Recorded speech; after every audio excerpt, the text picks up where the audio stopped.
Bonjour, bonsoir, Balandi, soit des shows d'Enar TV. Merci Nabao Balandi des shows d'Enar TV. Tu es sur la masolo ya mboka Congo. Makambo ezo tambola bien te, mboka ezo kele na désordre na ba domaine nyonso. Tu es sur la likambo ya Alexis Tambwe Mwamba. Tomoni ndeko moko mwasi azo réclamer na kombo ya Alexis Tambwe Mwamba. Alexis Tambwe Mwamba azali président ya Sénat.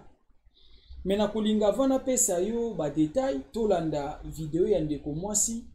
Toyo kanini ndeko mwasi a lobby et après des shows après ça yo ba détail tolanda vidéo ya ndeko mwasi après tozonga na détail tolandi.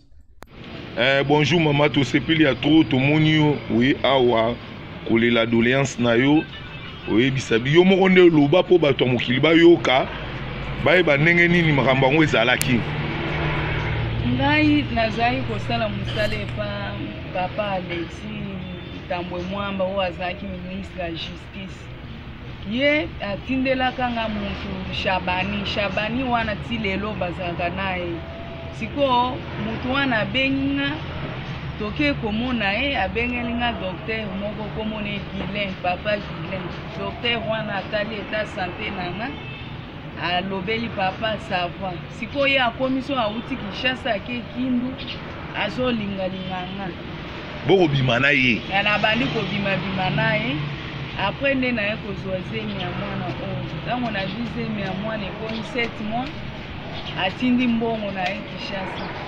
Okoma na Kinshasa na vwandi epaleki na ye ya mwasi mama Emiliana. Na adresse ni? Na azaki na Gombe na immeuble na Ethiopole. Siko kovanda wana ye azaki na habitude ya utindaka mutu aye kozwanga toke na ma campagne pa na ye ba 22h baye kozolisanga.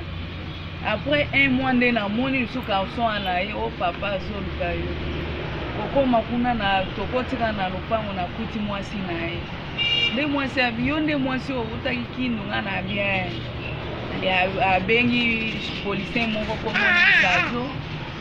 Abengi na Shabani wana niso abengi ba policier bo beta ye ba betinga na bandi ko senye makilati ale abibo kende ko mwaka ye musika nde baki po ba boka na koti ya fleuve kuna mama moko ya social ya ngaliema na bukumesa ya mwasi oya azana kitambo bukumesa moko ya mwasi azana komina ya kitambo bamona ki batuni pe ba policier bino boza ba policier ya nani o biso toza ba policier ya Alexis Tambwe Mwamba. Siko mwasi o abeta mi bondeni o aye ko menacer mama na lopango esuki wana na aye kobota mwana prématuré na nzela. Après na pesi numéro. Donc mwana oyo tokoloba oyo azali mwana ya Tambwe Mwamba. Aza mwana na ye ti na première ri na hôpital ya première ri so toke kuna baebi bakisi ya mwana makambo tu asomba. Siko mwana komi bazwinga mwana komi 8 mois nde ba mwasi aye kobeta nga siko pour la deuxième fois abengani nga. Siko ndenge na zambo nazotambola na kokeba o mwasi aza na recherche ya makasi na bandeko na ye bavanda na sayo na bandali kuna bazolukisanga makasi. Mama nalobi bo soki balobi ke bosala ADN na mwana oyo na Tambwe Mwamba ozala d'accord na makambo koloba? Nga na lingi test wana esalema soki esalemi nga na koseli na ndimi kokota prison. Donc yo siko po bato bamona yo il faut pesa numéro mais okobanda na 00243 après siko continuer numéro na pesa numéro na 00243 04 longola 0 kolongola 0 donc 00243 obandi mbamona 82 777 55 63 bandela sous maman 82 55 82 777 55 63. C'est ça troisième fois pour comprendre en bien, pour comprendre les émotions. C'est ça sous. 82 777 55 63. Combo nani? Combo nanga Sifa Sylvie. Donc vous allez monter au Kindu.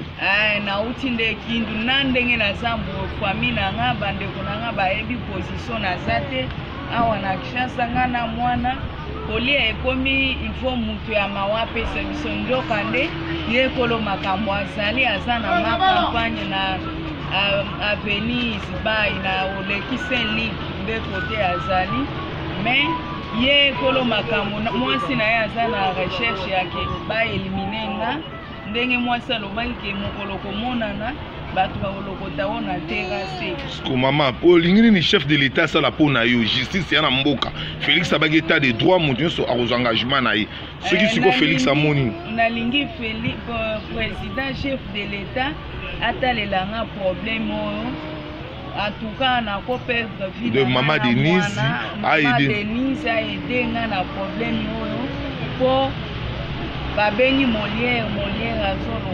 Molière azoloba ngai ntango mwamba aza moninga nanga na kokota na likambo wana te sikoyo na kosala nini nde nazosenga mama Denise vraiment asunga nga vraiment na problème oyo tala niveau ye papa azali na niveau nga naza mwasi na ye azolobake nga naza lokola fumi oyebi combien mobali na nga aelimine yo oza lokola fumi yango wana ebangisi nga makasi nazosenga mama Denise asunga nga na intervention rapide na problème oyo. Merci maman.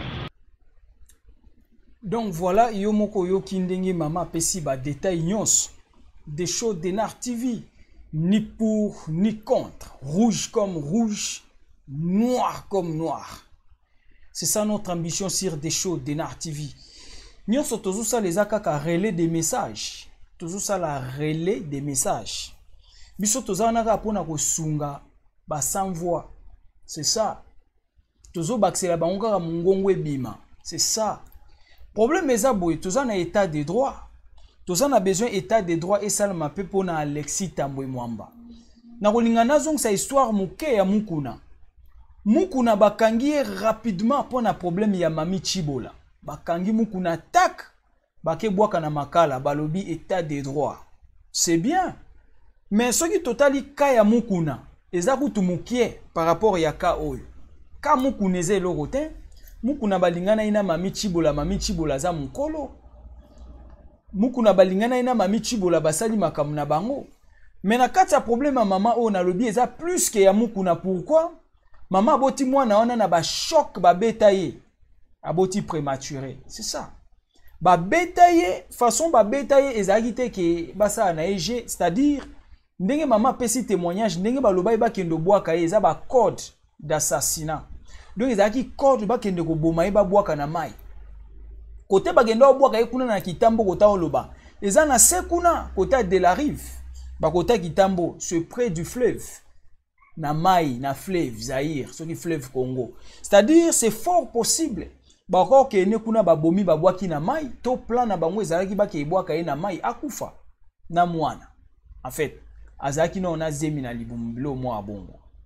C'est-à-dire kobika na ye ezatanga kutana na bourgmestre ya Kitambo, ya commune ya Kitambo, nde sala ke no batuna wana nani tout ça tout consort, nde mama oya ye ko sauver. Si ce n'était pas le cas, est-ce que maman alingaza na bomoy? Point d'interrogation, to pesika ba piste ya komona ke batwana ba assassin. Mama oya lobi balingana gina Alexis Tambwe Mwamba na tawana zaki na nous ministre à justice à l'époque. Mama kende ko sala pa na tant comme domestique. Loko la boy pa ya Alexis Tambwe Mwamba. Na kati wana Alexis Tambwe Mwamba monaki mwana mwasi azaki toko makasi. Talaga mama pembe muswahili moko bien. Atinda kia sala examen médical, Alexis Tambwe Mwamba eko constater que azana état de santé ya bien. A profiter na mwana mwasi a abiser na ye acheye na zemi en fait a bengisi na Kinshasa acheye na bazemi tina niveau ba comploter po ba boma ye erraté.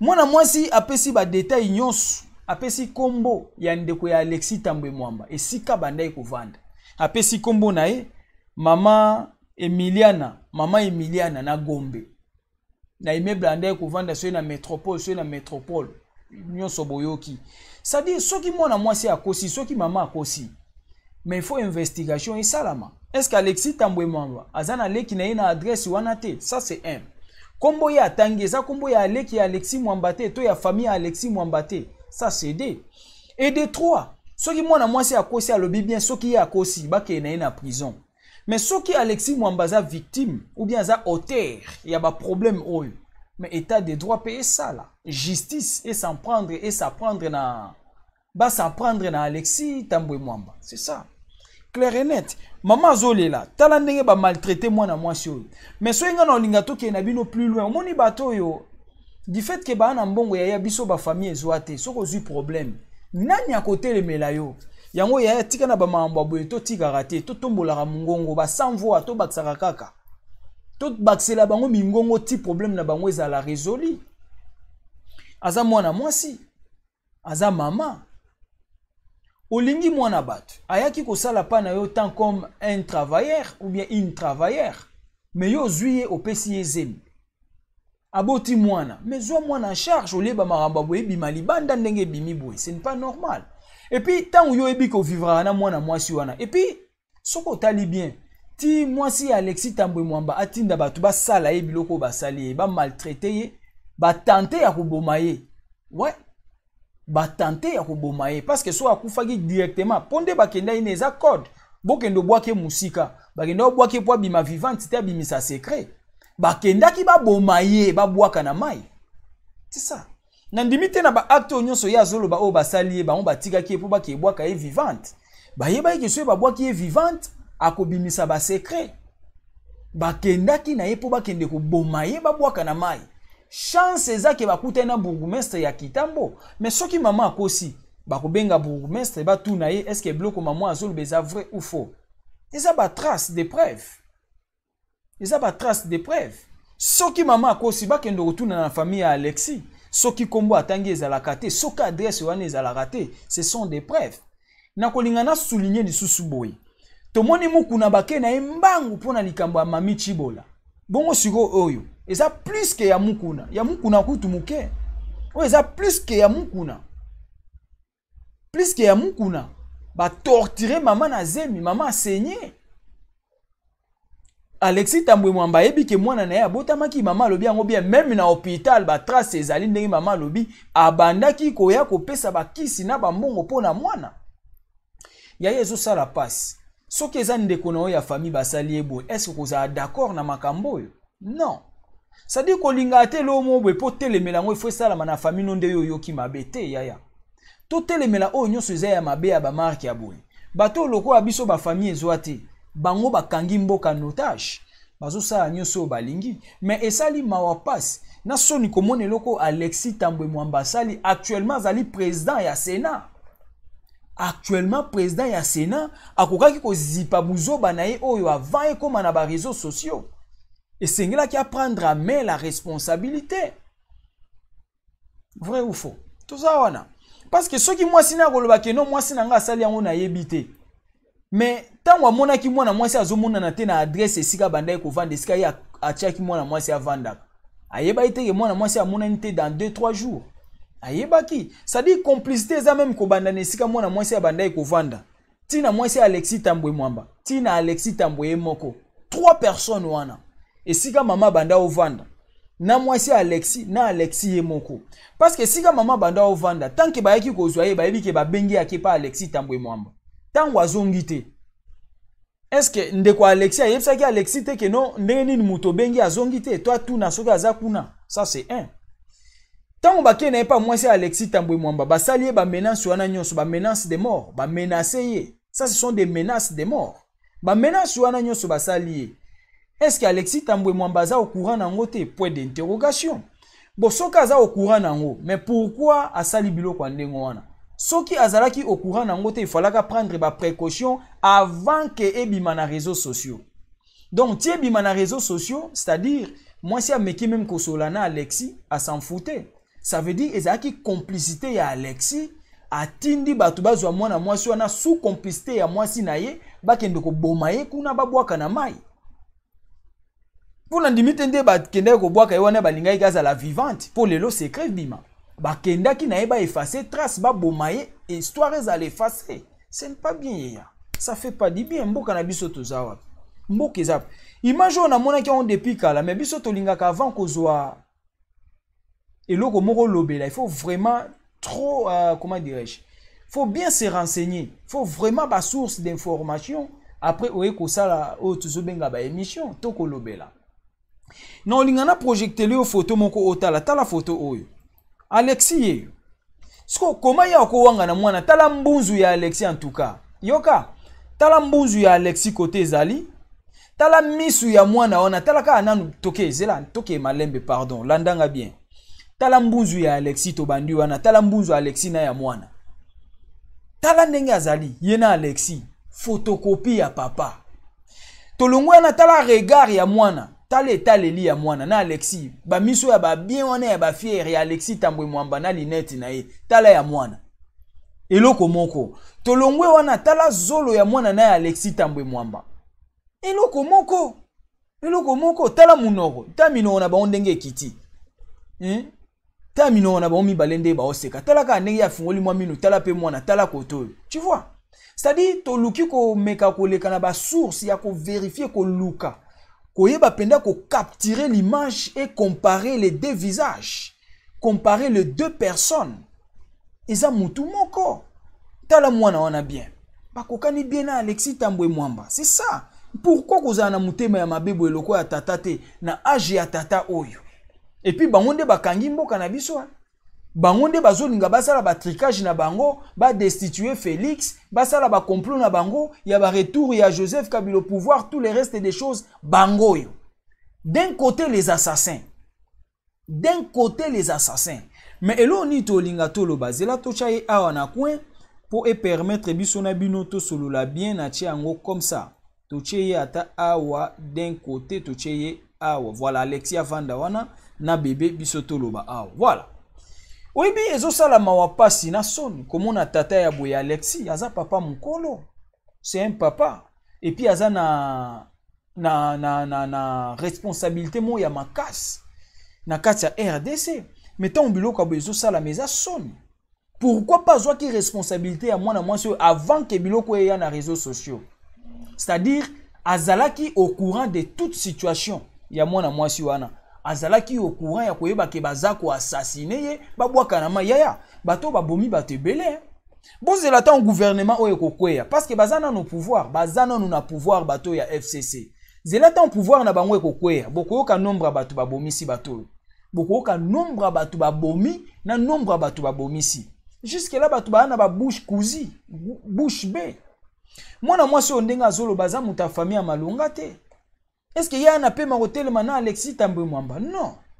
Ça dit tout ça la que fort ya ko sunga bandeko ton ba ko ya na ba piège aboy.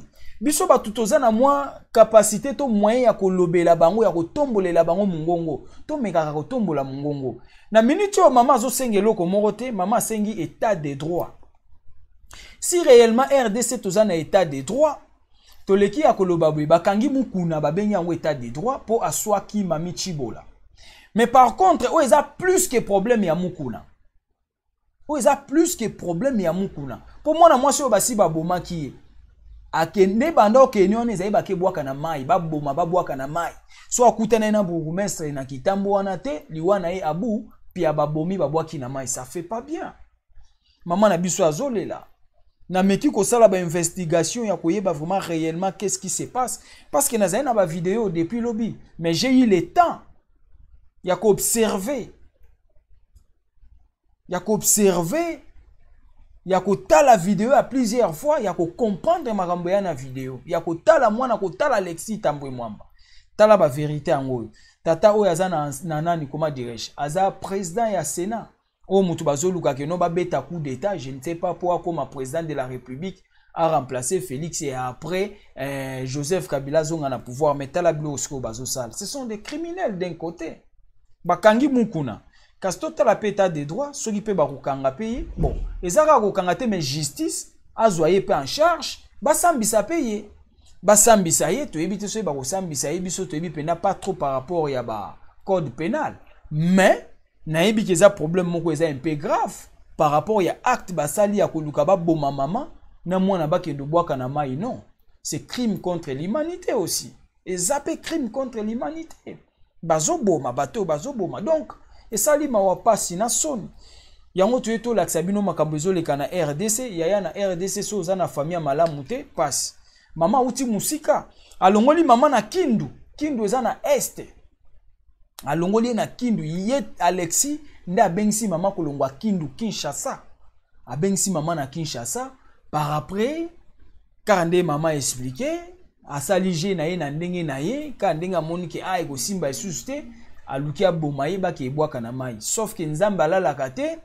bakangi bango à la flagrance délit balingai bakende koboma ye mama aza sauvé yango mama bimisi vérité yango na répéter akoyebi so boye ndenge bakendaki na ye selon yo ndenge mama alobi ndenge expliquer makamutu est-ce que balingaki azala vivante pour lelo secret bima non moi personnellement je dirais non balingaki bakene yo direct balingaki bakene directement ba éliminer histoire à bout ezo sala bien te mboka eza ya biso nyonso soki boza bakonzi ya mboka mais bozo sala pona biso bozo sala pona koboma biso te soki boza bakonzi ya mboka bozo sala pona ko abiser bana baninga te bozo sala pona ko détruire ba famille ya baninga te ezo sala mabe tomoni ba memaki mukuna tolingi ba mema paye basambisa paye tomoni bakangaki Vital Kamerhe bakanga pe oyo basambisa ye état de droit eponi mutu te état de droit ezota la partie politique te kaka ndenge ye moko alobaki na ba interview na ye atoza mwana mai nanga soko sali mabe e place na yo eza wapi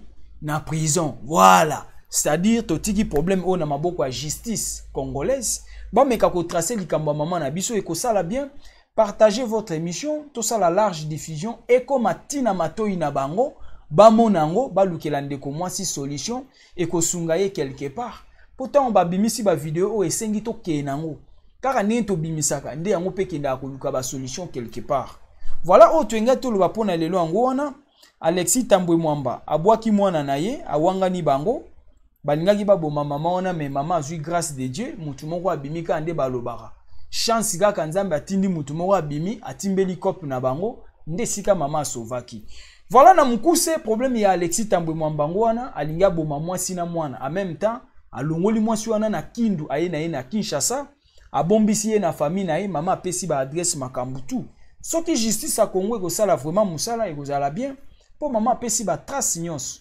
apesi ba adresse apesi ba kombo a relater histoire na ye ezaka ndemo ya mami Chibole bimaki a lancer na internet biso pe to pomper ango ekweyi na justice quoi bazui mukuna ndemo pe na ndeko mwasi a lancer na internet biso pe to pomper kaka ekokweya na justice bazwa pe Alexis Tambwe Mwamba basambisa pe ye état de droit tantôt ba onde ba ochape Félix Mulunge ba on pe ba ke epema na prison ekosala bien voilà autre nga toloba pona mama na biso yango wana to sunga mama mungongo na ye koma ti likolo na bakonzi ya mboka balukela ye solution ekosala bien et bien commentez votre émission ezalaki ya bino humble serviteur l'homme de bonne foi zala branché ba émission ezakoya ciao.